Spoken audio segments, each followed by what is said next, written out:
I just thought we'd bring it down a little bit. That intro can get me buzzing if I'm not careful. So, welcome as always. Thank you for being here. It is a lovely Thursday afternoon, evening, or nighttime if you're on the other side of the planet. But we're here and we're going to start off. And I'm just going to tell you that today's stream is about positivity, right? There's a lot of negative stuff going on in the space. There's a lot of rolling around, and I don't want to play in it. I want to play in a positive space. So I'm bringing in probably one of the more positive people that I have met in the metaverse, and somebody that puts my positivity to shame. So a fellow shill, if you will, Star Wars Santa, welcome. Hey, thanks for having me.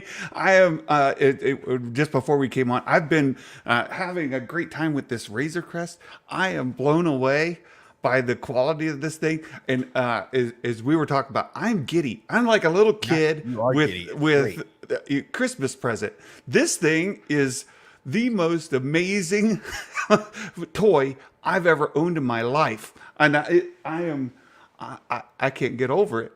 I just Well, can't. and it is funny because we're sitting in the back and we've been back there for like 20 minutes just shooting the jab, and he's playing with, and I mentioned it and he's like, "Oh, I'm gonna play with it," right? And he brings it out and he shows me, and then he just starts diving in. He's like, "Oh, let me stop." I'm like, "No, go. You're having the best time ever right now. It's like watching a kid run around and play with everything. It's great." And literally you're smiling ear to ear, and that is a perfect attitude for today. Today is positively positive. I am trying to break out a new segment on my channel, and what better person to kick that off than you? You might be called a shill more than me. I didn't think that was possible in the Star Wars space because I love everything, and apparently you love everything and everything else.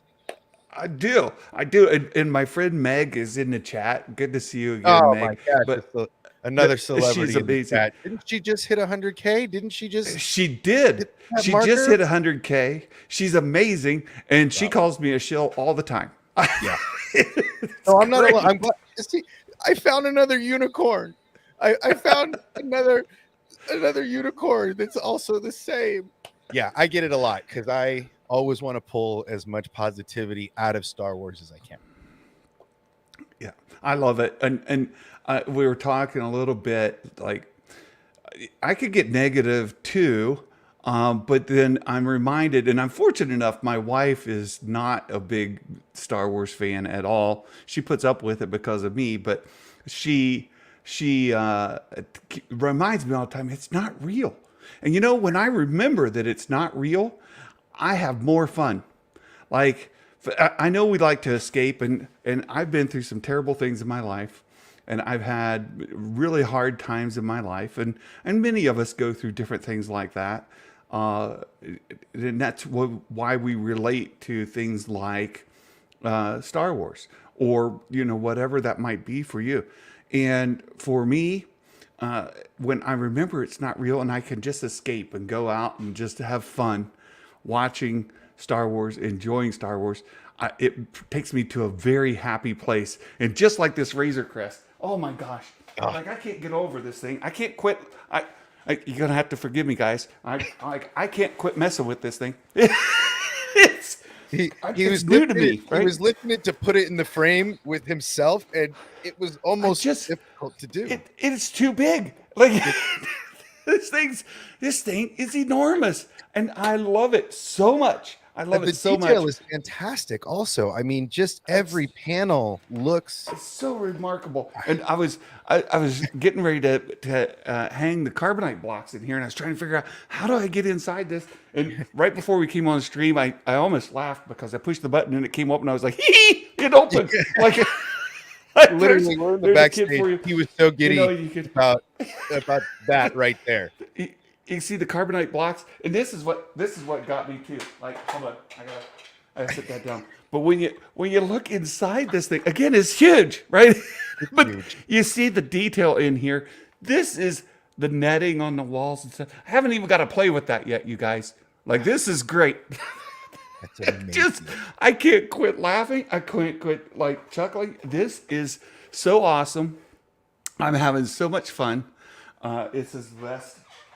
This is absolutely the best. So thanks for thanks for Yeah, bringing me in. and all of his information, all his TikTok, his Twitter, his YouTube account, all of his channel stuff is down in the comments. Get over there, and if you're not subscribed already, you should be. Get over there and get subscribed because his content is great, and you're on like every day, yeah, just about. Most days, yeah, maybe 3 or 4 days a week at minimum. I try to do something every day. Sometimes work gets in the way because, daggone it, I have to have a job. I have Yeah. to have a job. I know X-wing. X-wing. Look, my friend. I told X-wing I'm going to try to ship his to him Saturday, but I'm going to actually try to do it tomorrow. I'm Well, going to there you try to do it go. tomorrow. I've got a doctor's appointment in the morning. I'm old, so doctors like to visit with you more. So I've got just a checkup tomorrow, and I'm going to take it with me. And I'm going to stop at the post office on my way back from the doctor's office, and I'm going to get that in the mail to you tomorrow, X-wing. I'm going to get it in, so you should get it soon.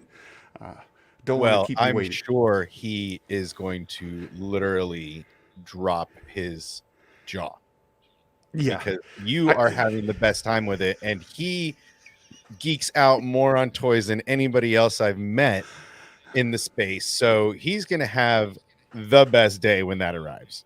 Oh, it is fantastic. I'm so excited for it, and I can't wait for him to get to open it and to experience it. Like, I saw all the lead up to this thing and a HasLab project, but to have it physically in your presence, like to to to feel the mass of it and just to see it, it's amazing. It's absolutely amazing. Bring an elf guard so no one takes it from the car. So Yeah, there's a bunch of the people in here. There's Daryl's in here, Meg's in here, X-Wing's in yeah, here, Rissman's in here. There's a whole bunch of people, and we're pumped because you look like you are like you just opened Christmas, right? Like I usually did. it's the other way around. You're watching everybody open Christmas, but today Yeah. you just had your Christmas. I did, and I am so happy. And look, this is a fantastic year. I know Meg has called it like the age of Beskar, right? This is for Star Wars fans and for the franchise.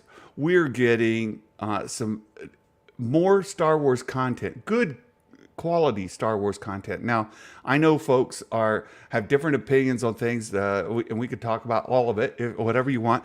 But the Book of Boba Fett, it's getting lots of eyeballs on it. I just saw the report that said it had 35% more viewership than the Mandalorian season 2, which think of it as the best Star Wars or the worst Star Wars, wherever in that spectrum you may be.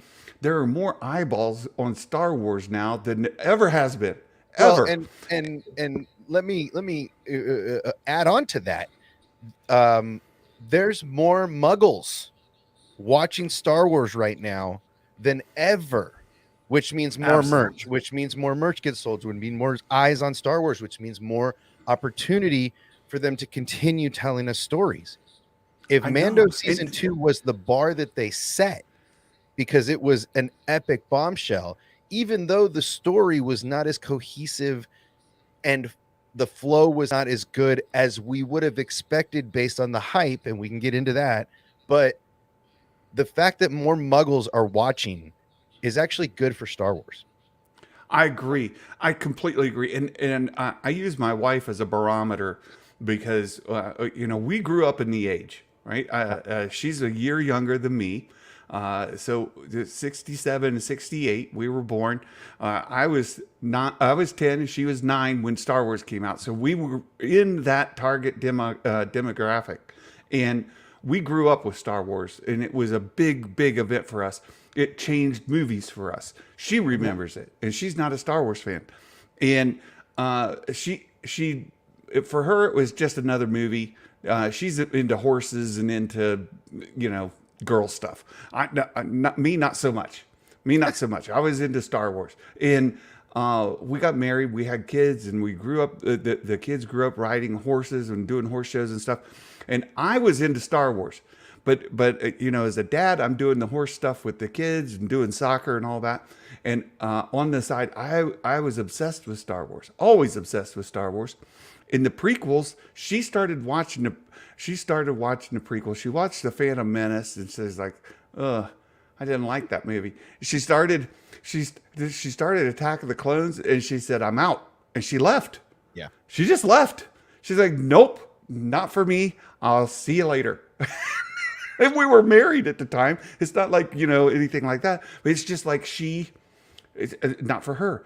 But now that we've gotten The Mandalorian, I had a hard time getting her to watch season 1 of The Mandalorian. I'm like, I promise, hon. I promise.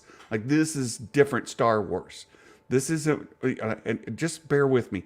And so she watched Mandalorian season 1, and she didn't quit. Right? When she didn't quit, I'm like, oh, Right. we have a chance. We have a chance. Right. And then this season 2, and then with the Book of Boba Fett, she watched it, and at the end of it, I said, "Okay, hon, well, what did you think?" Like we watched it every week. At the end, what did you think? She said, it was all right." I'm like, "Win." Yeah. I'm like, you. Yeah. Well, and I mean, that's the whole reason I started my channel, was because I have no one to talk to about these things. Right. I have done this for years, to where people's eyes just start to glaze over whenever you start talking about Star Wars. Right. So I have just, this is my safe space to come in and talk about it with other people that are equally engaged. But I have the same barometer. If my better half is engaged, then things are good. And Yeah. not everything is always going to be great. There are always standstill moments in every series, but Right. I pulled a lot of good out of this show, and I pulled a lot of good out of most shows that Star Wars has done. I pulled a lot of good out of Visions. I thought that was a very interesting take on Star Wars, and there were some really epic stories that I would like to see more of.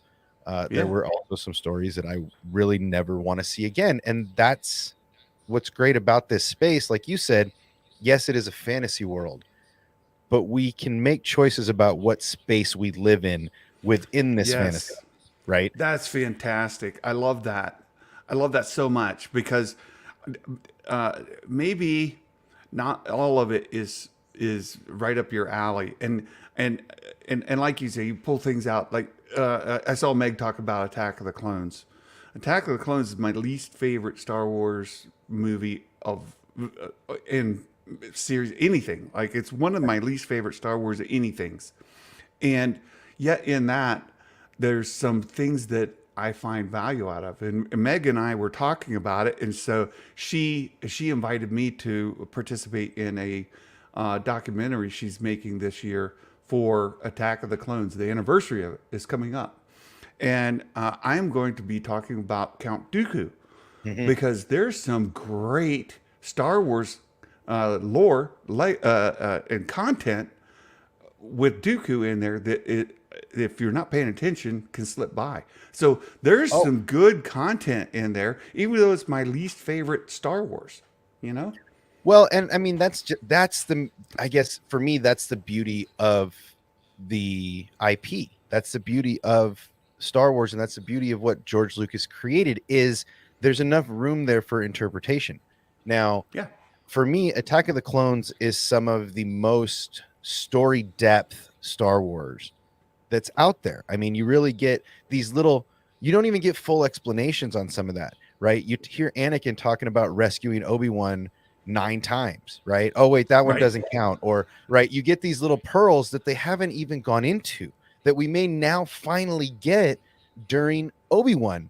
And I don't want to talk about Obi-Wan. I'm trying to stay spoiler free until we get there. I don't know if I'm going to be able to do it, but we'll see. I don't care about actors.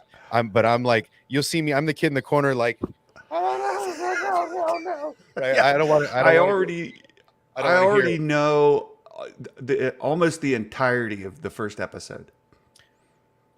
So Right. I won't share. So, but for me, this is something that there's an opportunity to show some stuff that they alluded to in the prequels, right? Some of the stories that Anakin was telling, some of the stuff, in Anakin's adolescence, you know, we might get to see some of this. We might see a young Anakin Skywalker come sleeping at the foot of Kenobi in the temple, right? You may get to see some of these things that Anakin did as a young Padawan that we never really got privy to, right? And so there's a Yeah. lot of room to go back and show some of the things that they mentioned during the Clone Wars, and that's what's Yeah. so exciting to me about Star Wars is that George wrote such a symphony that people are expanding on his work. Yeah, And well, that's true. I want to. I've been thinking a lot about this, and like J.R.R. Tolkien, and been thinking about it because we've got that Lord of the Rings series coming out on Amazon later, mhm, and so it's kind of getting some eyeballs on it. And I love Lord of the Rings, but Tolkien built an entire universe, and you go back and look at like the Silmarillion, like he had backstories to his backstories, right, like he had origin stories to his origin stories, and like that universe, that world, that everything was really well developed before he ever released the movies, right, and or the books. The George Lucas, not so much. right, He's making up stuff as he's going, but he had in his head. He's got this universe that we all love, and you have people. And today on our live stream, we had a fan film. We right, have fans who are writing stories. We've got other movie makers writing stories. We've got right. authors writing stories, all in this universe that he planted. He created this seed, and he grew it into a beautiful tree. And now you're getting a forest starting to be built, right? He's not a Tolkien. He didn't have the whole world and all the backstories and all that. He didn't have all that, but he had this beautiful tree, and now we're building out the forest, and the world is starting to take more shape. Well, And so, yeah, it's so deep. He just it's so deep. yeah. Well, and what I see is some of the frustration I think some fans have, and this is why I've been thinking about Tolkien a lot lately, is they they want to see the world developed as if Tolkien developed the Lord of the Rings, Right. right? Middle Earth. They want to see George Lucas's Star Wars developed in that same sort of depth, but he didn't do that. And now, as these other folks are building this world out, there are things that for some folks don't feel quite like they connect. And I understand that. I'm like, okay, I get it. I get where you're coming from. But for me, I just have to go back to say, it's not real. Just take the story that you're given, laugh at the jokes, laugh at the silliness, the inconsistencies, and the foolishness. Some of the things that just don't make any sense. That to me is some of the essence of Star Wars. It is more endearing to me because it doesn't always make sense. It's more endearing to me because sometimes it is just stupid, and I'm like, that is great. I love it. Well, and that's, for me, the thing that keeps me, I guess the thing that keeps me positive is that George is back around on set, right? Yes, he He's is. not he's not either not welcome or doesn't feel welcome or doesn't want to go. For me, the fact that his apprentice is now head of story, the fact Yes. that he handpicked this person from Nickelodeon, from Avatar, Yeah. and he basically taught him everything he knows. And I've said this many times on many streams. I have no doubt that there is a weekly or bi-weekly um, dinner or coffee or something where they're just talking about what's going on, right? Because Yeah. he's so involved, and Dave is such a great apprentice because they think the same. Yeah. Well, you know what? I often think of it like this. When I was driving in and commuting to work, I didn't work from home every day. I would call some of my mentors and some of my friends, like my pastor or somebody that I trusted, and I would talk to them for 30, 45 minutes and tell them the things I was struggling with, tell them things that were on my mind. I often think that, and this is just me making it up, but I often think that Dave sometimes may just be commuting, and he says, "I'm going to call George up. Oh, no I'm going to doubt. just shoot some ideas. I'm really struggling with how to," and he talks to George. That's what I think is going on. That's I I 100% agree with you. I 100% believe that they're on each other's favorites on their phones, that they have yeah, special ringtones, that they're, I mean, I tend to believe, look, I've had mentors in my life that I still talk to. The best ones are still around. I've had mentors that I've had my whole life, and I've been mentor to other people. And those relationships don't just leave because one person's not within eyesight. And right.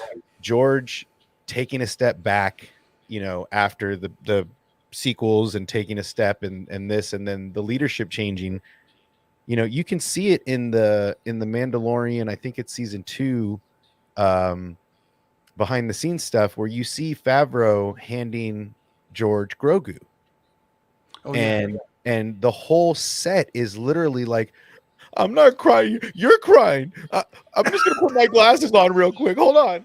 Right? Like everybody on set is losing their mind, right? Because yeah, the Grand Master is back on set, and that's what yeah, makes this time of Star Wars special, right? That's what makes this unique, because there was such a time where he didn't want to be around or wasn't wanted, whatever the case, whatever circumstances were. This is a different time for that. And the fact that he's on set, and I guarantee there's phone calls. And even now, man, a lot of people didn't like this, or a lot of people didn't like this. And George is probably like, yeah, yeah, they hated young Anakin too. And yeah. look how well that aged, Yeah, yeah.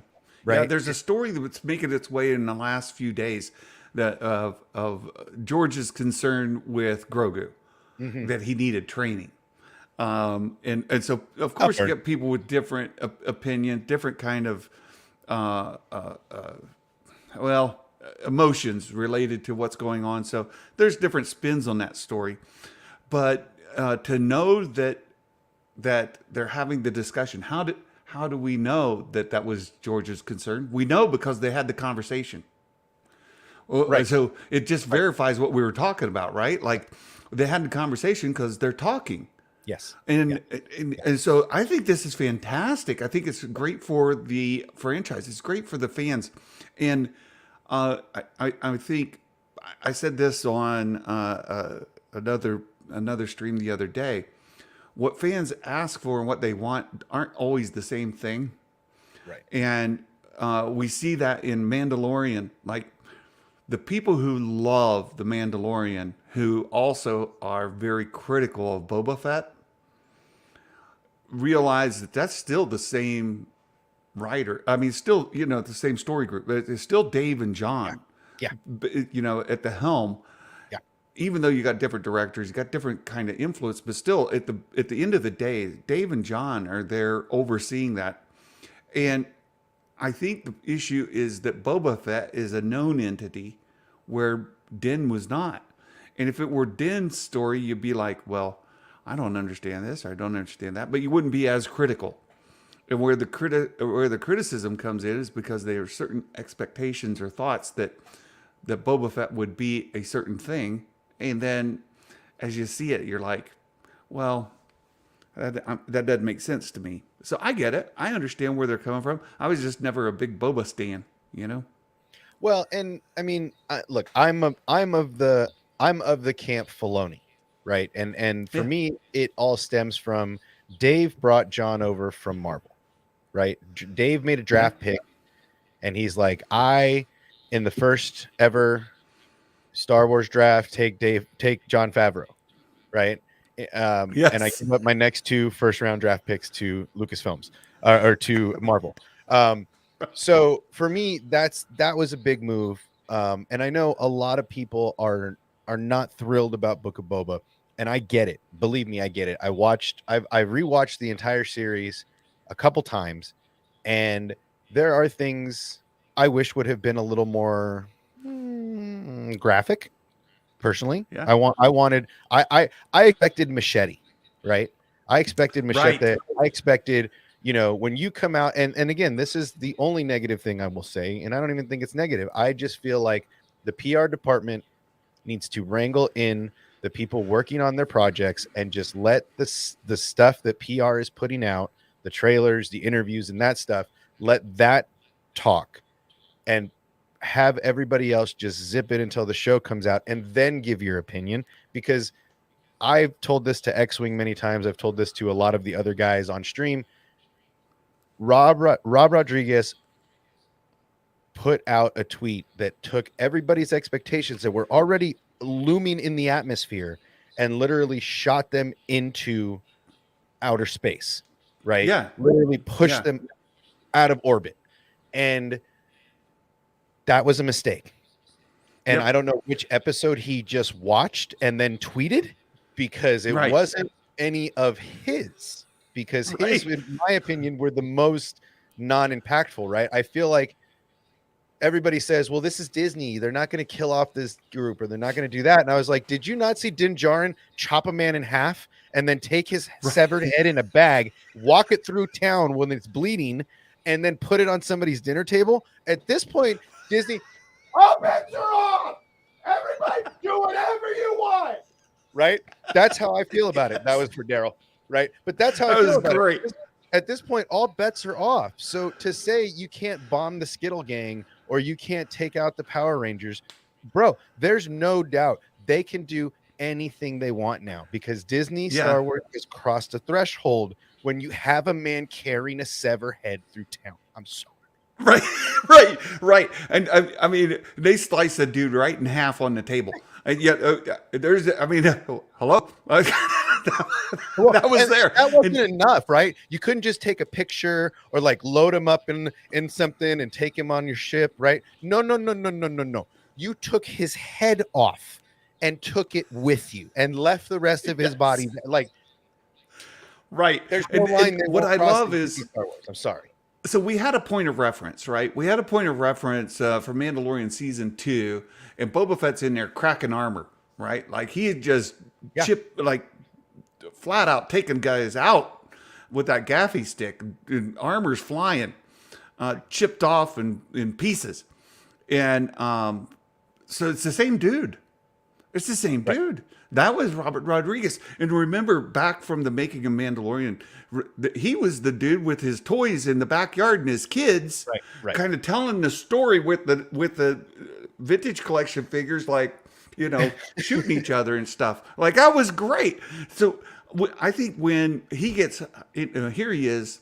He's in many ways like us. He's a huge He's a fan, fan. and Yeah. he's nerding out. He's like, look, I'm directing Boba Fett. Holy crap! And then so his excitement comes out in his tweet. We read that, and then we take it, like you said, to another level. Yeah. And the one term, there's a couple of terms I remember. We were going to get Boba Fett in barbarian mode. Oh, then you go back to breaking armor, right? You're Right. like, oh, I Right. remember that. Right. And we Oh, it's didn't gonna be get that much way. of that. Right. Right. And so the expectations are, I'm expecting him to come out with that gaffy stick and he's going to be, popping dudes with it. Well, and it and didn't really, for happen me, as much.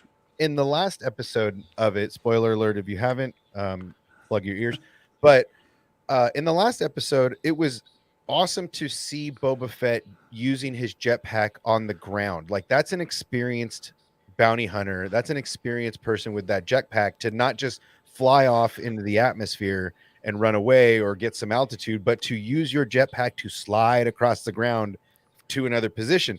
That's what I expected the entire Yeah. show to be, because of Robbie Rod's, Yeah. Robbie Rob's tweet. And if that hadn't happened, I feel like the series would have come off much better. However, the series hit the Muggles in a big way. So Yes. really, it's a win. It's a win in that column, because if you got more Exactly. views, regardless of the circumstance, there's no asterisk in the viewing column. that says, "Oh, well, Exactly. this was because of the cameos." There's no asterisk in the ledger of views that says, "Oh, it was because of this." Right? That's none of that. That's It right. got more views than the Luke Skywalker episode of the Mandalorian. Case Yeah. ended. That's it. The judge has spoken.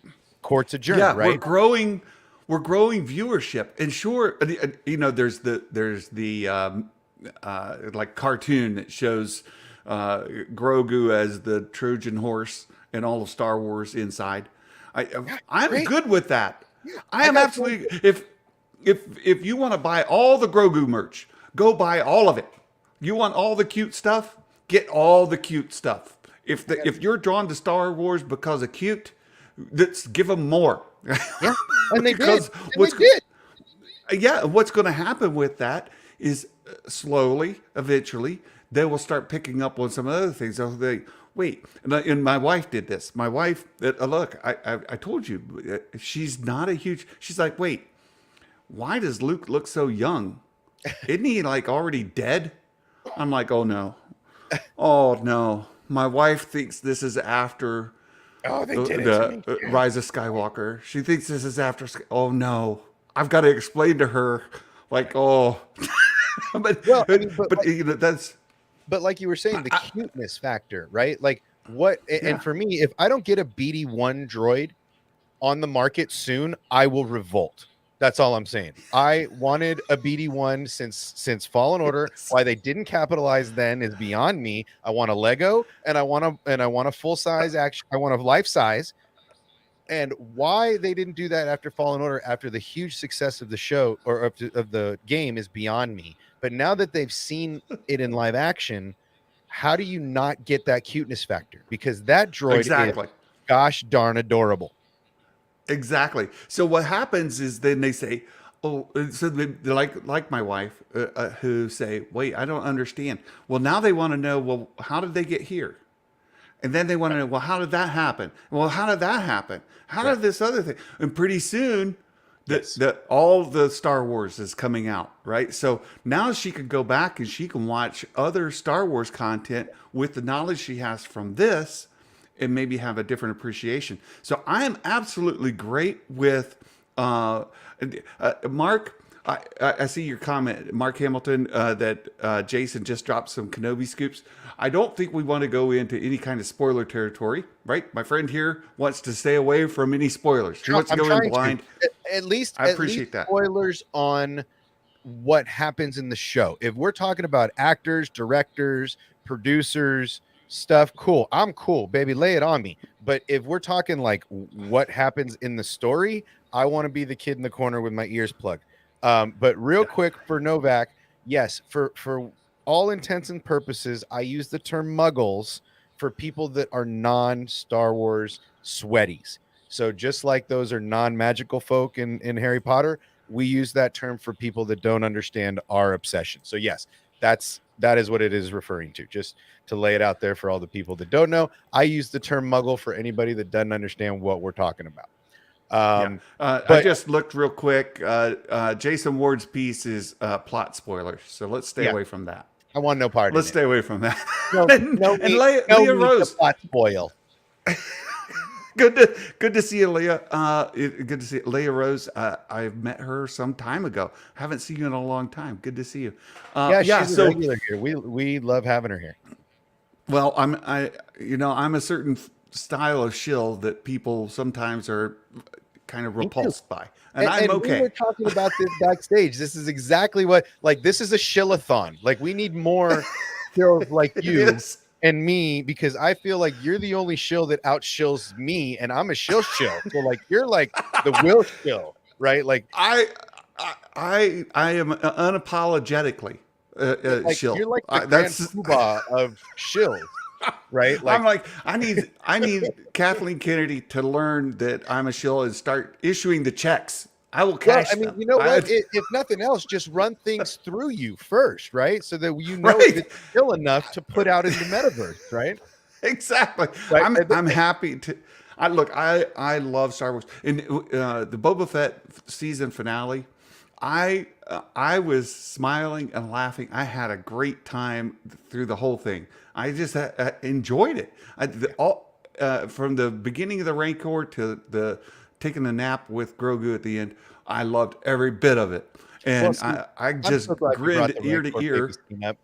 I was under the impression, to me, that scene was so adorable because babies know babies, right? If you put puppies and kittens together, they're gonna fall asleep together because babies know baby, right? And that's what that scene was. That was like, I'm a baby, you're a baby. You need to calm down and take a nap because you're all fussy.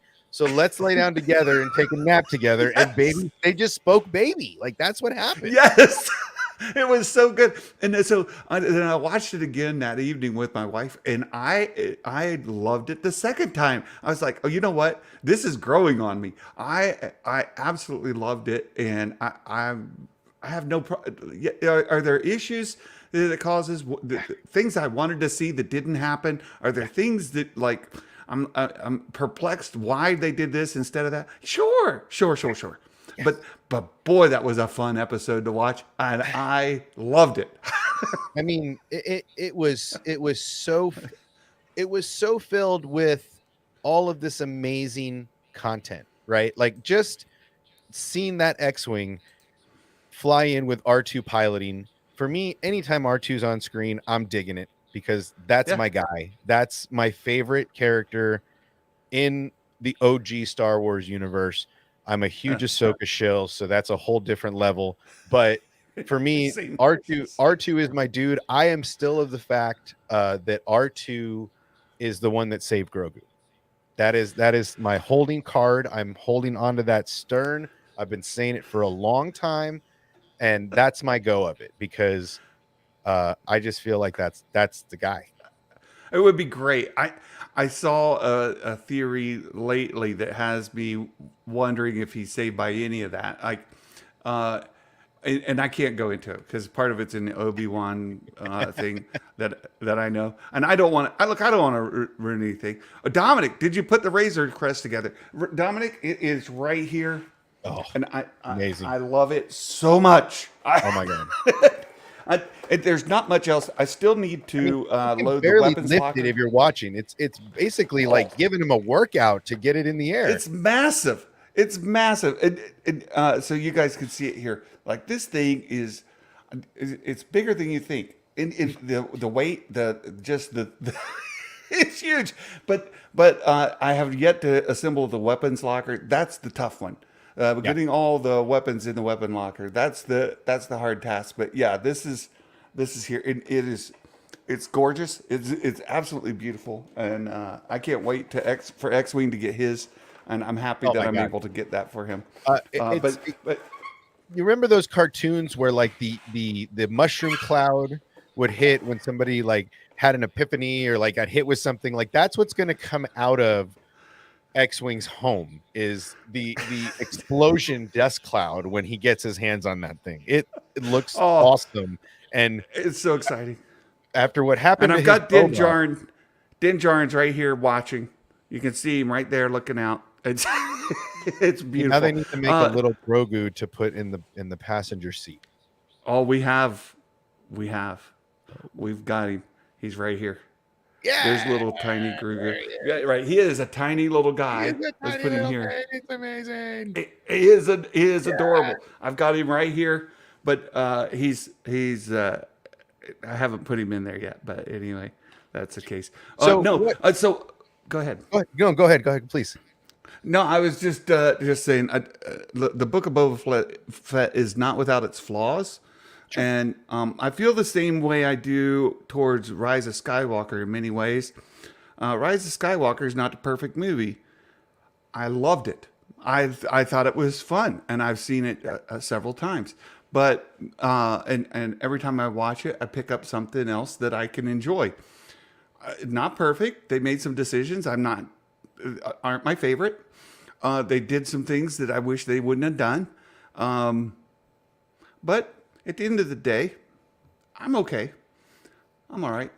Yeah, I mean, look, I can honestly say I hate. There's only one episode of anything in Star Wars that I hate, and it's the first 10 seconds of it had me hooked, and then it literally shot downhill. And it's probably the only negative Star Wars I've really ever said. and that's Tatooine Rhapsody. Oh, It just broke my soul. It started off amazing. A Padawan on the run falls off a cliff and he jumps into a boy band. So yeah, it just wasn't my cup of tea on that one. That one was a little too much, but aside from that, I don't hate any Star Wars. I like The Last Jedi. Parts of it are not to my liking. There's certain stuff, but again, I pull the stuff out of Star Wars that I yeah. see as positive, because we were talking about this in the back. And there's my buddy trolling, like I, hardcore I trolling. see. That is a huge yeah. He even said, Troll. I mean, he is There's a literally like there's a, just there's a troll in the trolling. dungeon. There's There's a troll in the dungeon. Oh, that's it. I am literally clipping that tonight. That is my new troll video. Yes, thank you. I knew if I told you this was a good idea. I told you. Yeah, that's it. It's happening. But no, so you're an OG fan. I mean, I grew up to this stuff. yes. Honestly, I thought the Fox lights on the old intro for Fox, I thought those were Oh yeah. lightsabers when I was a kid, because that's Oh what I just, that's how much I was into Star Wars. So anytime I saw that, I was like, oh my God, there's lightsabers on the TV again. Right. I was like 4, 5. But for me, I mean, I grew up to Star Wars. My brothers love Star Wars. Everybody in my house had no problem when Star Wars came on. And for me, I've always taken a deep connection with the lore, not maybe because it was the one thing everybody in my family could get behind, right? Because we're mhm. all different ages, we're all different, people, but it was always something that everybody liked. So we could Yeah. all sit together and watch, and no one wanted to go do something else. So I don't really know if that's the reason I love it so much, but I mean, I was watching Free Guy today, and the moment he pulls a Oh. lightsaber out, I was late getting ready for work. I usually set an exact time when I'm like, okay, I got this much time before work. I got to go get ready. I was like, nope, I'm not leaving until he pulls a lightsaber out, and I'm not doing it. I'm not going up there. No, you can't make me. No. Right. Cat's looking at me like, who are you talking Right. to? And I'm like, no, Right. I'm waiting for the lightsaber scene. And I watched it, and then he does it, and I'm like, okay, then I can go and get ready for work. Right. Right. So Right. Right. there's something Right. about those sounds. There's something about those, there's something about those that hits those heartstrings, that makes, get goosebumps, that just puts a smile on your face before your day starts. Right. And Yeah. that's the positivity that those are the things we should be looking at and talking about. And I know I've said this many times, hate and negativity and clickbait and click hate go further on the metaverse, right? They do. Yeah. They go farther. They get more likes, they get more views, they get more subscribers. Great. Yeah. I Yeah. don't want to ride on that side of the fence, right? For Star No. Wars, there's never going to be a reason to say F Star Wars or F this No. part of the content, right? Because for No. me, No. it's all part of the grand plan, right? And Dave, Yes. the apprentice, is at the helm, and that Yes. makes me happy. Yes, me too. And I'll tell you something else. Like, so after The Last Jedi, I loved The Last Jedi, by the way. I thought it was great. Me too. And for me, the sequel trilogy, I take them, Force Yeah, I'm Awakens, a I like the shill, most. and you're the shill squared. So we're just Look, shilling out here. So, I like Force Awakens most, then Last Jedi, then Rise of Skywalker. After Last Jedi, all the negativity, I was really struggling with it. Like, why are people hate Star Wars so much? And I'm active in my church. I go to a Southern Baptist church, and been a pastor of a church before. Like, it's big part of my life.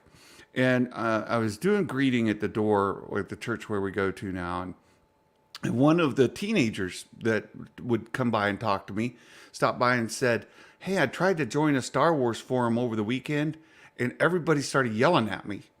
And I was like, he says, I had to leave. And I was like, oh, that's too bad. Like, it shouldn't be that way. Like, yeah, you should welcome other Star Wars fans. And if they don't like the things that you do, you should embrace what they do like and just say, hey, that's cool. I don't care for that thing, but here's the thing I love, and let me tell you about the thing I love. And then Well, everybody, pretty and soon, you're talking yes, about the thing you love. yes. Well, and It's see, great. here's the thing: is how do we know that these people that are new to the community don't see things from a point of view that you can express to them in a productive way instead of just, I mean, without a better word, shitting on them? You know, Right, so right. for And me, I I mean, mean, you drove away a teenager. Not you, not right, the no, I people mean, here, I'm sure I right? have. But I'm sure. no, but somebody drove away a teenager who wanted to enjoy talking about Star Wars, and I feel like that's happening. And one reason my Discord exists is because I was getting in arguments all the time about why The Last Jedi isn't the worst piece of cinema in modern history, or in history at all. Like, and I would get in there and I would defend the movie, just saying, here's what I like, here's what I like, and then I would be, insulted and taken to task. And Right. so my friend Mark Hamilton, he's in the chat. He started my Discord, and he direct messaged me. He says, I'm starting your Discord. He started a Discord. He branded it. He got everything set up, and then he invited me in. He said, you're going to be here now. Yeah. And so I came in, and we have built a community. And I consider X-Wing and you and Yeah. Meg and all part of this community. Folks who just look. We love Star Wars, and you're welcome to like what you like. And we love to see. No, it wasn't you, X-Wing. It was somebody. I could tell you who it was, but there's no point in that. And I could tell you where it was. Again, no point in that. It's just that we can get on, and X-Wing can control us, and it's fun. Meg control us, it's fun. Yes, trolls in the dungeon. And Oh, Dominic trolls me every single day. It's fantastic. We have a lot of fun, but it's all just fun. It's not people saying, yeah. "Well, you."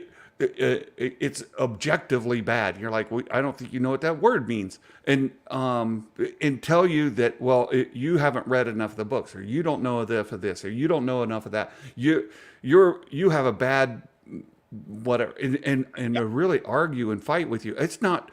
If Look, we should be coming together because we're having fun.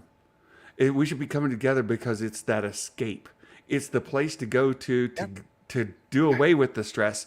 I have Yeah. to deal with stress with sitting in Yeah. traffic. I don't want to deal with stress talking to Yes. people about Star Wars. I have to Correct. deal with stress trying to meet deliverables at work. I don't Yeah. want to stress over Star Wars. Yeah. If Star Wars is bringing me more stress into my life, Right. then Right. why would I want that? Like, I want something to relieve the stress. And now I've got this beautiful thing here. I can just this is Well, my and this my is, stress for me, release right this here. is Spider-Man 96. This is what I'm talking about. So for me, don't go into The Last Jedi or any of this sequel content with any pre-expectations. Number one, Right. try to go in as open-minded as you can. I know it's hard already having watched and having your opinions and the opinions of others and people making probably rational arguments. How dare they? But um, go in and try to find and I'm not saying write down, I'm not telling you to do homework, but go do homework. uh Write down some things that you like, right? Don't look for the things you Yeah. don't like, because you already know they're there, right? They're already Yeah. prominent in your mind.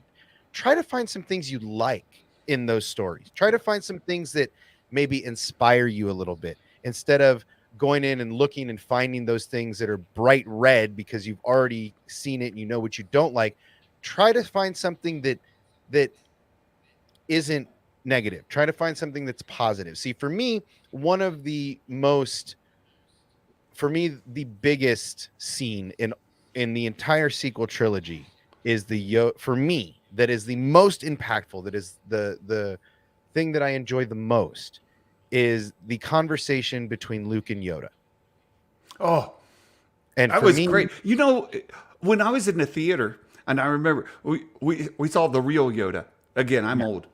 yeah, Right. yeah, The yeah. prequel Yoda wasn't the real Prequel Yoda. Yoda. He was the Right. pretend Yoda that they He put was on like for the those younger movies. Yoda. He was Yoda when he was way younger. He was the CG Yeah. Yoda. That doesn't count. Like I Right. needed the real Yoda. The And Yoda I when knew I limped around saw, everywhere. He didn't have a thing that carried him everywhere. well, and his ears were rubber and they kind of like, but it's all good. And when we saw Yoda on there, there was cheers in the room, Yeah. in the theater. People Yeah. cheered, and I was like, "This is great!" Like there's Yoda, and yeah, that's a fantastic moment of that movie. And now, whether you like what happened around that, you celebrate that. Wow, that's the real Yoda. It was from the original casts, made by the OG. That's the OG Yoda right there. Well, and yeah, for me, it was. I mean, these are lessons that I and like we were talking about in the backstage. Vanessa, I'm with you. This is, I can't talk to people in my life about this. I melt their brains and they just get sick of me talking about it. And that's why I started this channel. That's why I've supported X-Wing in his endeavors, because we need a place where we could talk about this stuff and get it out before we drive the people in our lives literally insane. So that's what these places are about. But getting back to what we were talking about, um, this, for me, that moment in the sequels, for me, defines what I really feel like life is. And that is a lesson that Mm-hmm. doesn't get taught anymore. Right. And You're right. I don't know about you, but for me, I'm a big fan of Gary V. I really appreciate his outreach in saying, don't be afraid to fail, right? Don't be afraid Yeah. to fail. Don't be afraid to fail. Yeah. And that's something that Yoda says that I think we need to get back to, is that Yeah. failure is a large part of life. Failure is going to teach you the most important lessons. And that Luke not teaching his next generation about failure was his failure, right? Like Yes. there's so much in that little moment with these two that literally Yeah. hits me in the feels every single time I see it, right? Like I Yeah. have I have this for, it's more of a joking matter, but for me it's like every time I see it, it gets me in the feels, and this is And it keeps getting funnier every single time I see it. right. Every time I see it, it gets me in the feels every single time I see it. And Yeah. that, for me, if nothing else, if the rest of the pre or sequels were garbage, that's something that's magical that I Yeah. got to see. And Yeah. that's the kind of lessons I want the next generation to learn. Yeah. That's great. That's great. For me, and people give me a hard time. And Leia, Rey is my favorite Jedi from the movies. From the movies, I like her better than I do Luke, better than Yoda, better than Obi-Wan or And this is Qui-Gon. why you outshill me. This is the exact reason why you outshill me. In the shill games of Star Wars, you outshill me right there with that statement. I love it. Continue, I, please. I love her. I You are love the her. shill And king. when I watched The Force Awakens is when I fell in love with her, Yeah. and seeing her in the desert eking out a living, and she looks at the old lady across the table from her when she's cleaning off the parts that she has, and she's saying, "That's me. I'm Yeah. going to be that. I'm going to be that old lady here." And my heart breaks. And I see that she just wants family. She wants somebody to love. She wants her family with Luke and with Anakin and those guys. They were adventurers. They wanted to go out and save the galaxy. Rey just wanted her mom and dad, and Yeah. she just wanted to exist. And so when she was there, my heart broke for her. I felt like, oh my goodness, I emotionally connected with her, and then I followed her journey beyond that, and just seeing her journey and seeing that she has this strong core values where she has this sense of right and wrong, and she holds to it. And when she helped BB-8 in the desert, I was like, wow, this girl's got everything, and I loved her. And when she failed, when she had, I see him, I But when she failed, my heart broke. When she cried, I cried. Like I just felt I was on that journey with her. So for me, I connected, and for lots of reasons, but we don't need to go into all of that. It's just so for me, when I see that story, it doesn't quite end the way I wanted it to, but I'm satisfied. So for the sequels, but the one thing the prequels didn't give me is a hero, somebody to cheer for, somebody I was rooting for. So, right, just for me, Oof. right? I didn't like Anakin. Ooh, Obi-Wan was close, but when Anakin, I didn't like him, right? I just didn't like him. So when he became Vader, I was like, yeah, okay. I knew that was happening because I know where the story goes. I just didn't care. And I think that was where the prequels failed for me, is I didn't care that Anakin turned. well, and see, for me, the prequels didn't do a good job of making me care. Right, number one. Right. Um, Right. and I'm gonna do this for Spider-Man. And it keeps getting funnier every single time I see it. Um, but yeah, for me, it wasn't.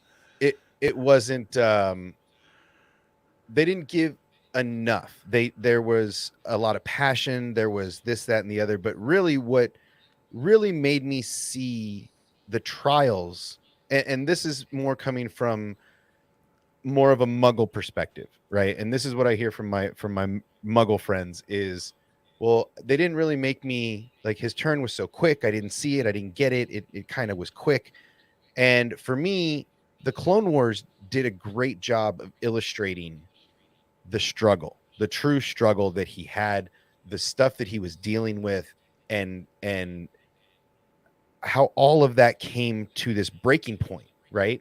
Mhm. And that's really what Anakin's journey was for me, is that he had all the pressures of being, you know, of being chosen, right? He had Right, all right. this pressure of being of being, not only was he and was he powerful, but all this pressure on top of it. And then on top of suppressing all of his anger and all of his attachments and breaking all these rules, Anakin was really troubled, if you really think about his arc. And that's what's so great about his redemption for a lot of people, is that he, at the end, he finally got it right. Everything came, all the tumblers clicked, and he realized, you know, what was right, and did what he had to do.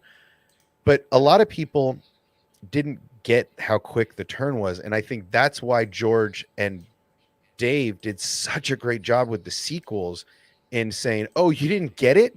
You're going to get it now. By Yeah. the end of this story, you're going to understand why Vader becomes Vader." Right? He's going to lose his Padawan that is like a sister to him. He's going to lose his wife and his children. Like, he's going to lose his best friend, his mentor, everything. He loses everything, and you get to see that in the Clone Wars. And that's why I love what Dave, Yeah. that he brought Dave in to do that, because Dave and George have created the best Star Wars, in my opinion. I agree with you. I really do. And like when Meg and I were talking about doing the documentary for her, for me, Dooku, after seeing the Clone Wars, you go back and you watch Attack of the Clones again, and you see when Dooku is suspended, right, and he's taunting Obi-Wan a little bit there, Yeah. and he's or Obi-Wan's suspended, Yeah. and Dooku's kind of walking around him taunting Obi-Wan. And Well, Obi-Wan's they did it. hanging there. I can understand. I wasn't sure where you were at, because they did it both ways, right? The Clone Wars Yeah. did it.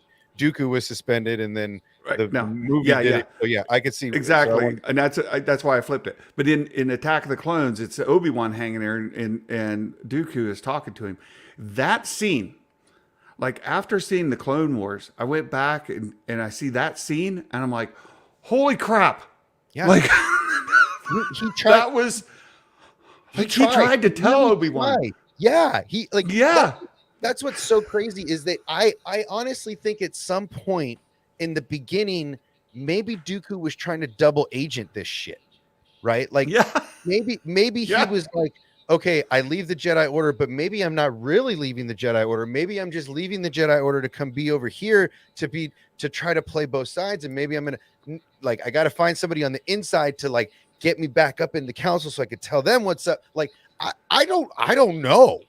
Because Right. that moment you're like, bro, he's giving away the whole thing.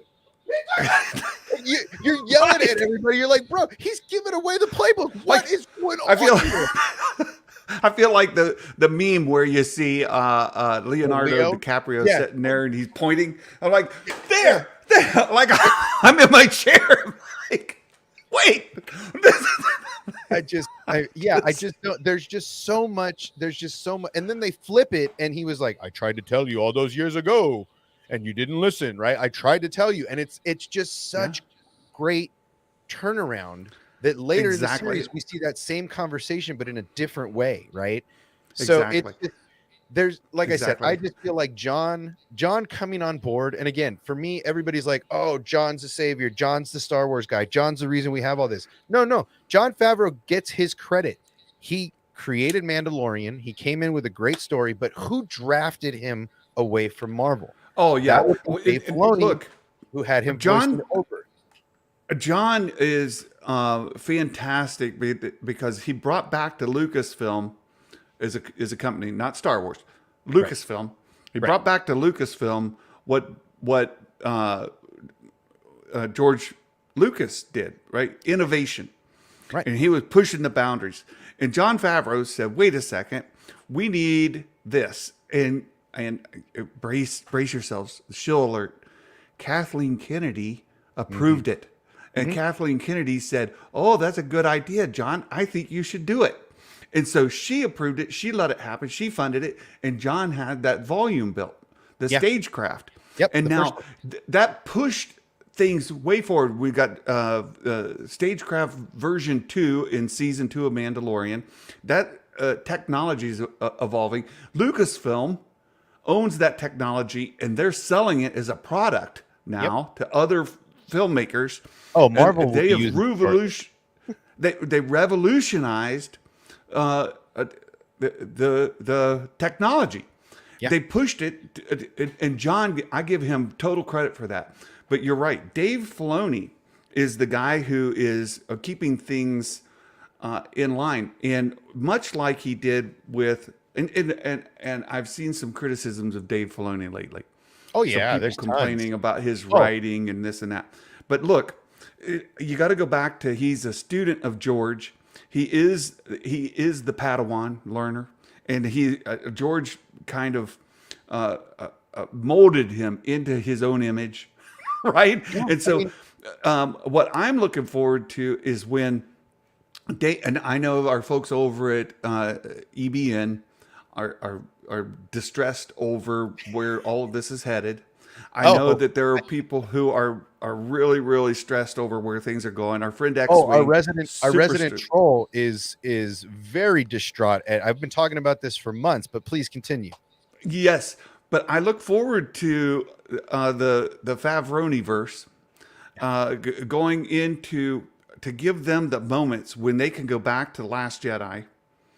Much like me with Attack of the Clones, I still don't like the movie as a whole, but I go to that scene with Dooku suspended, and I'm like, oh, there's a really good scene.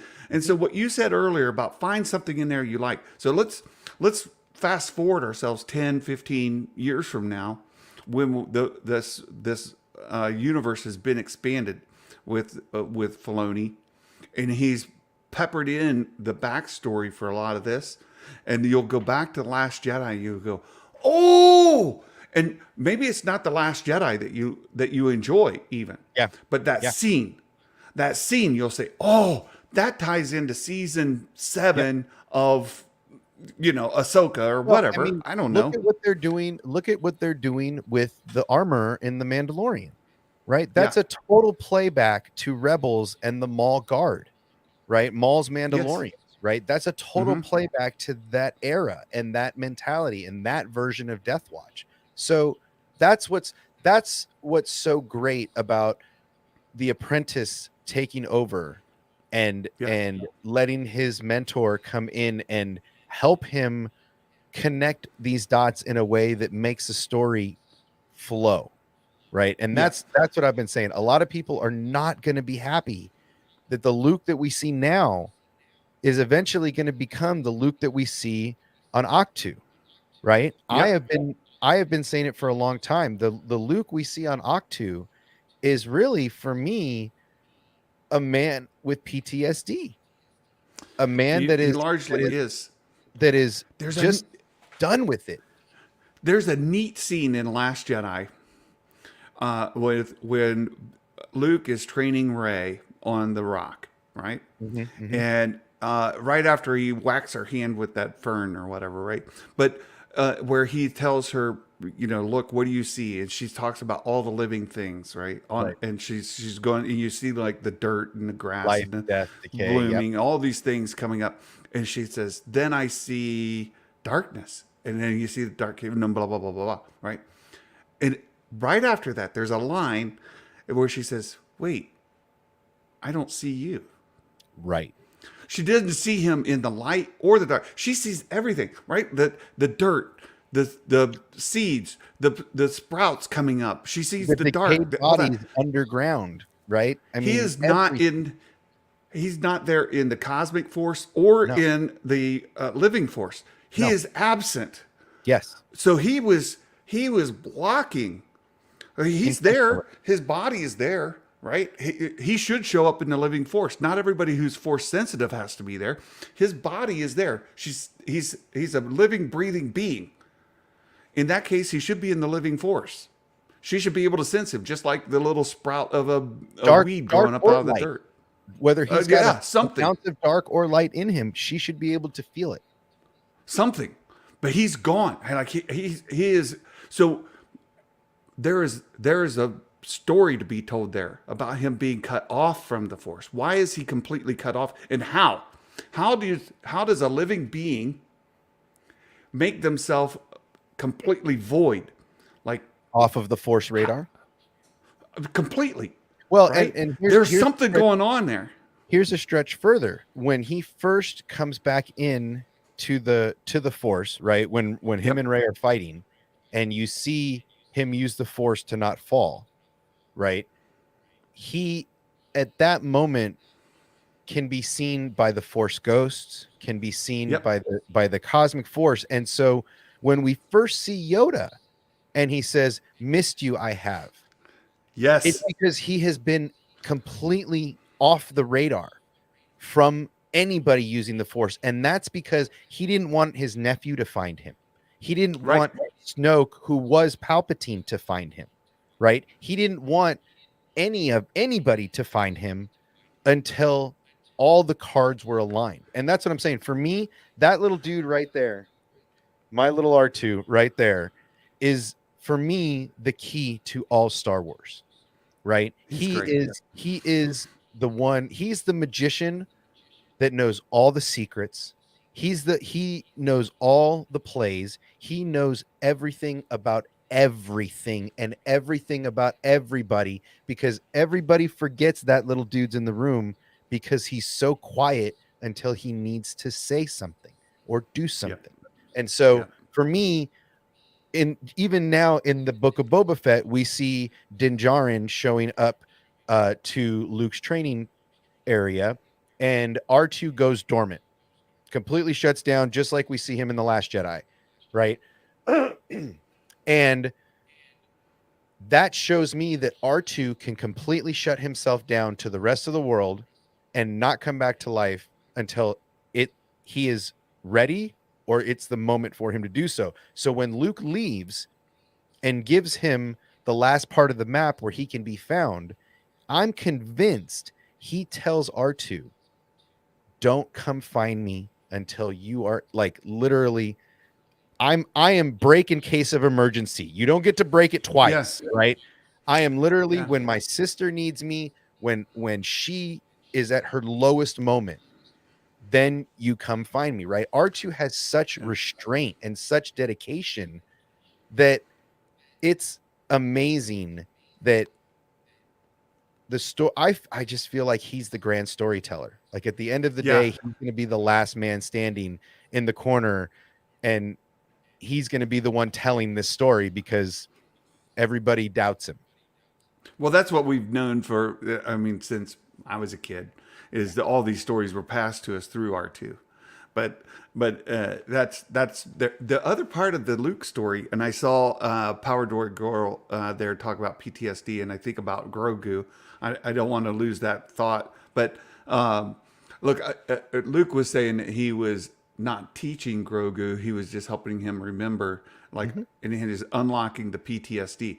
I think that Grogu can talk. I think he's 50 years old. He has language. He just is still in a PTSD mode where he's shut that off and he's regressed into an infantile kind of state. But Yeah. I totally believe that he is much more like a preteen adolescent in maturity, Okay. who is in a regressive state due to PTSD. But I want to bring up the Luke bit a little bit more from the sequels. And again, I look forward to letting Dave and John, Dave tell the story and let this play out. But the other part of it is there's this message in the sequels of powerful light, powerful dark rises to join it, or powerful dark, powerful light will come up to meet it, right? You hear Snoke say the one, you hear the other way Luke says the other.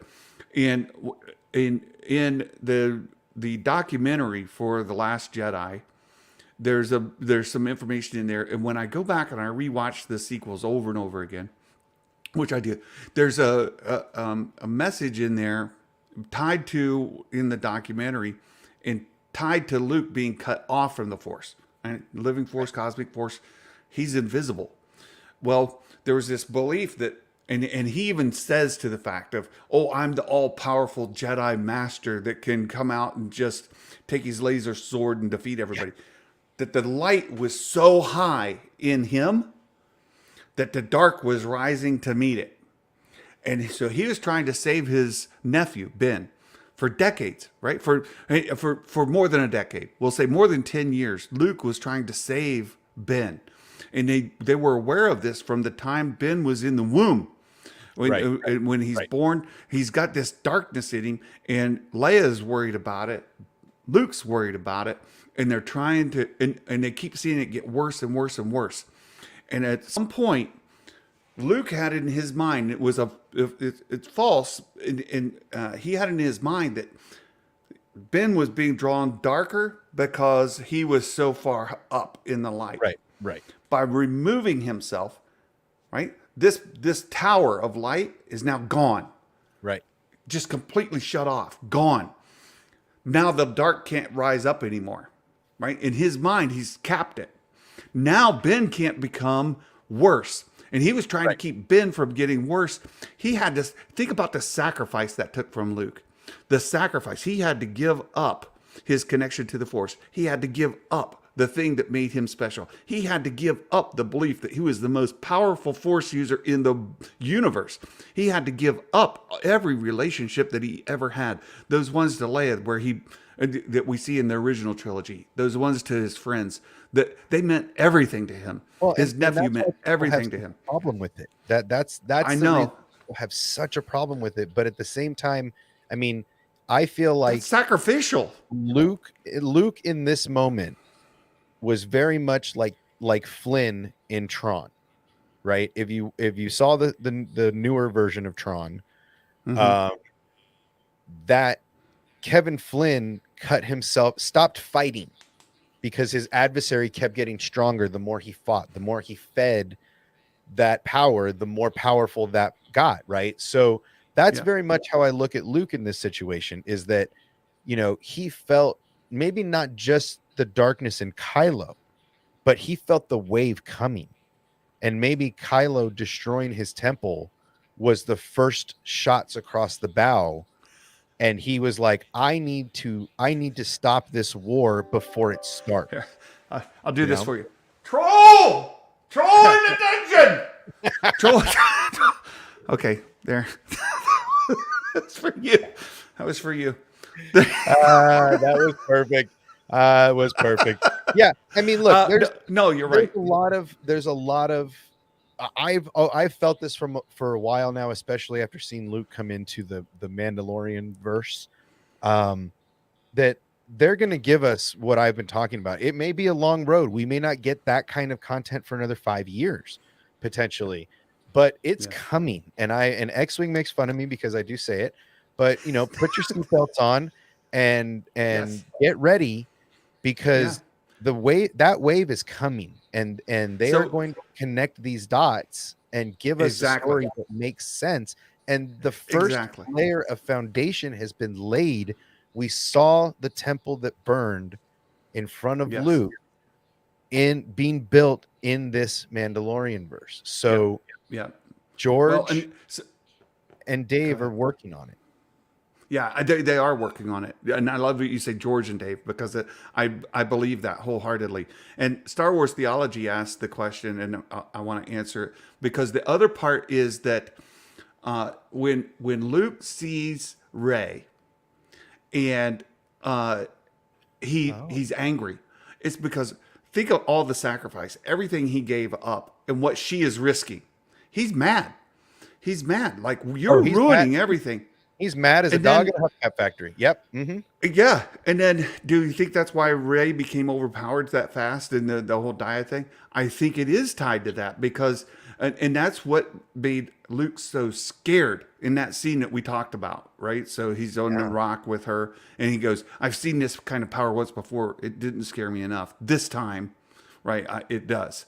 And it's because he realized, wait, me removing myself just caused the Force to raise up something else. Yeah. And that's Rey. He wanted to end the Jedi, and in his mind, that was ending like everything. But what he needed to do is reinvent the Jedi Order and to come up with it. And I think that's where they're headed with this. They're going to reinvent the Jedi Order in a different kind of pattern. We saw Rey come powerful because Luke removed himself, and that was the lesson of failure. Like it's so good. It's so good, you guys. And look, I'm not telling you need to see it the way I do. I'm not telling you that I feel like Ryan Johnson did a good job of telling that story. You outshill me, and I am a good shill. You are like Shillington. You are like King Shillington. I can't even tell you. This is fantastic, because it's hard to have these conversations, right? It really is in a space where, I work with a guy that is on the other side of the coin more times than not, right?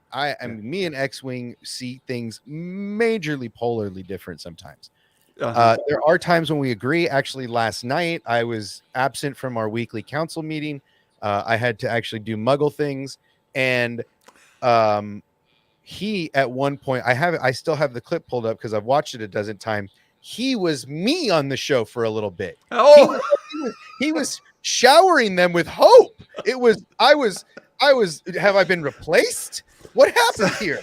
So yeah, well, that's the thing. Well, there's a couple things. First, Star Wars Theology asked if that means Grogu's dead. I don't know that means he's dead. I just mean that because we see Grogu made the choice not to pursue Jedi training.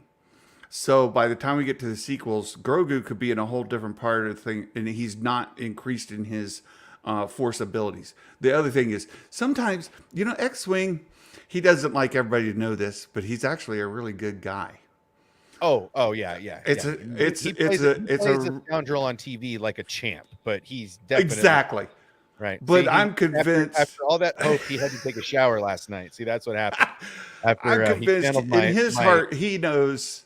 In his heart, deep down, and it's like the Grinch, right? His heart grew 3 sizes that night, right? So it's like X-Wing, right? In his heart, there's good in there. It just needs to grow like 3 sizes. All right, so let's change gears a little bit. I don't want to keep you all day, so I want to get to something. I want to get to the future, since we're talking about the future. Let's talk a little bit about the future. So I am very much, I don't know how you feel, but I feel after this pearl of the armor talking about the living waters of Mandalore.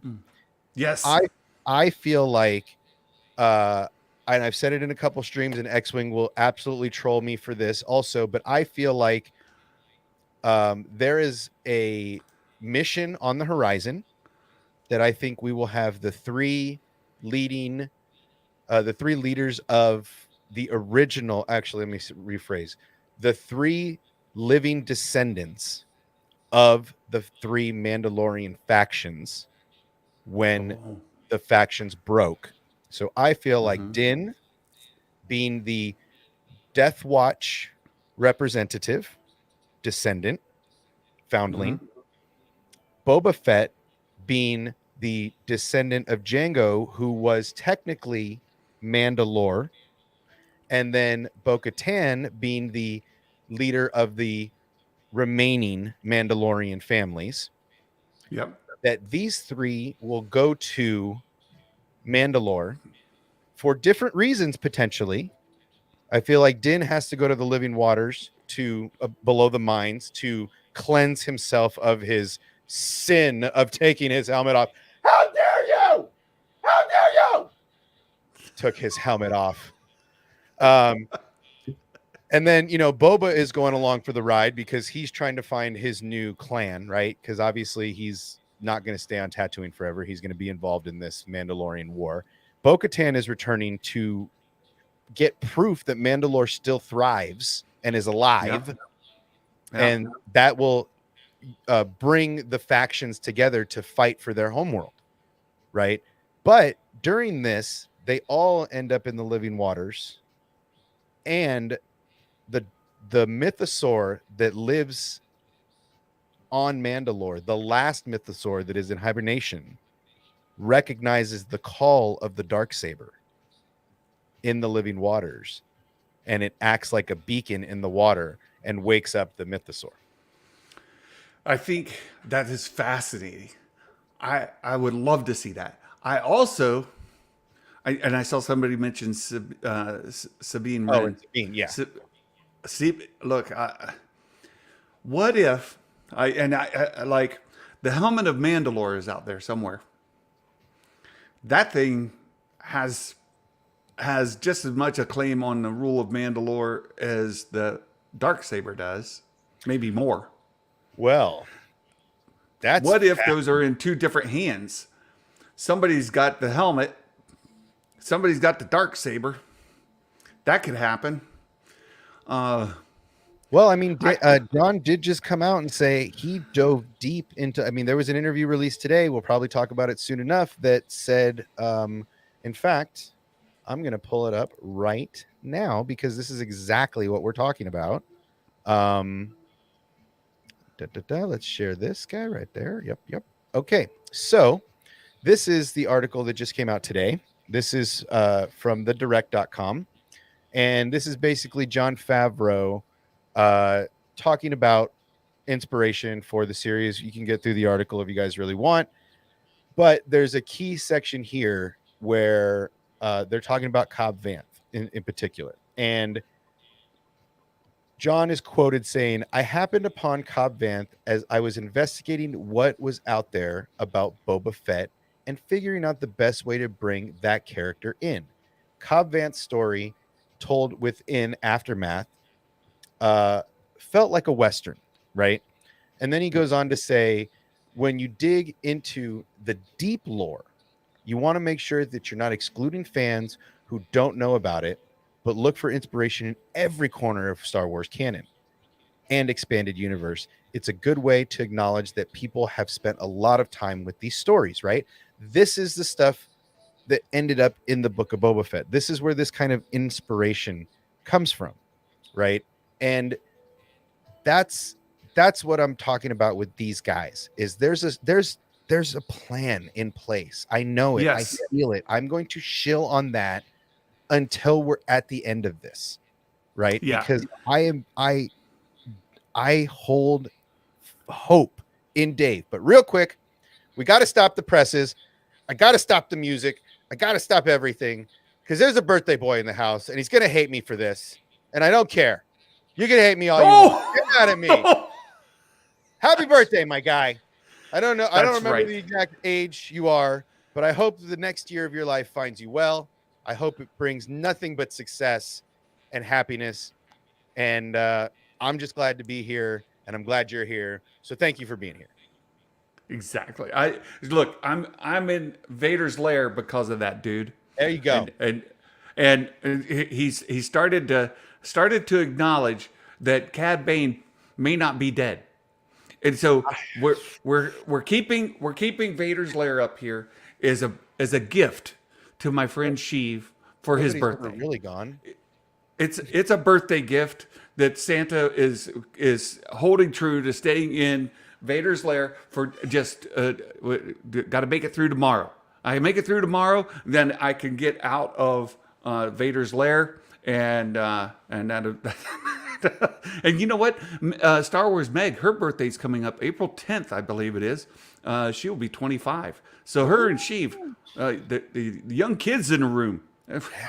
It's great. And I real quick, I want to defend my friend Matt Risman. I see Matt in the chat. Oh. Matt's a good dude. We Matt's a love good dude. And so happy to see you here, Matt. Well, and look, Matt's the best. Matt is everywhere. He's like the mod of all mods in the space. I'm convinced there's like 5 of him, like in multiplicity, and they're all on different computers modding different places because he's everywhere. Nobody holds a candle to Mike Porter though. Oh, Mike Porter's a boss. I can't. Yeah. How do you keep up? How do you keep up? How do you do that much? How do you do that much? I don't know. Mike Porter. I love that you do it. We have a joke. Mike Porter's like sand, right? Of course, he gets everywhere.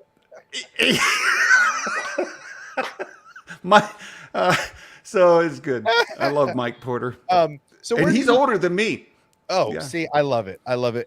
Where do you see this Mandalorian season going? Do you see anything? Because I feel like there's a war for Mandalore coming, and that's where we're going to get this Avenger style cinematic masterpiece. Yeah, I'm really not sure what form the war is going to take place. I'm certain there's a reclamation of Mandalore is coming for sure. So I think Din is headed to be baptized in the living waters on Mandalore. That's happening. We're going to see him brought back into the fold with the Death Watch, whatever they are now. Extremists. Yes, the extremists. We'll see him in the armor, makeup. It'll be fine. And then, and I do think there's a role for Sabine and for Bo-Katan.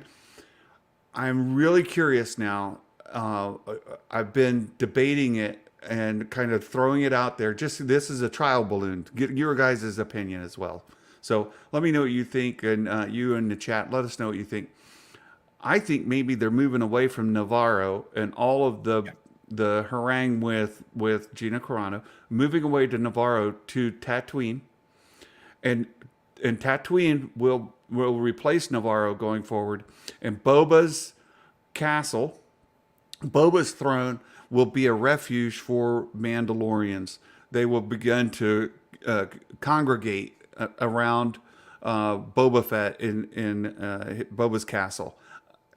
And from there, we will see some sort of reunion of Mandalorians, something, I don't know, a cache of Mandalorians, something will be based out of Boba's castle. From there, we'll see a launch to reclaim Mandalore, whether it's a war between Mandalorian factions or a Mandalorian remnant brought together under the house of Boba Fett. I don't know. And then fighting against the Empire's remnant that's ruling Mandalore now, or overseeing Mandalore now. Something's happening in that space, and I think that Boba Fett's going to be part of that story. Well, some people think that he might be the Mandalore. I don't know. Just finance it now. Was this a way to make Boba Fett the financier of the Mandalorian War? Right. I mean, they're gonna need arms. They're gonna need weapons. They're gonna need ships. They're gonna need things. I mean, does this put Boba in a position to offer his version of help? right? Because Right. some of the Mandalorian, I agree with Risman potentially. I don't really think that Boba becomes Mandalore, right? I don't really think at this point it's in his scope of view. Maybe he's the last one standing and it just happens. I don't know. I'm more along this line. I'm more here, you know. Yeah.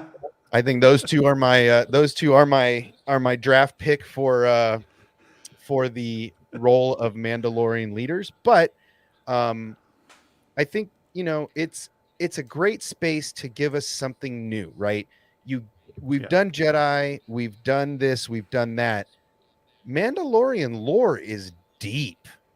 Yes. There's a lot And I of think it, it could go a lot of ways. and we've never seen Yeah. Mandalore in live action. We've only seen the city of Sandari in animation, and all that is gone after a war, right? After the Empire wiped them out, they may not have nuked the planet, but they definitely scared them enough to get all of them to leave willingly, right? Yeah. Because everybody that's still alive had to peace out because something happened or they weren't there.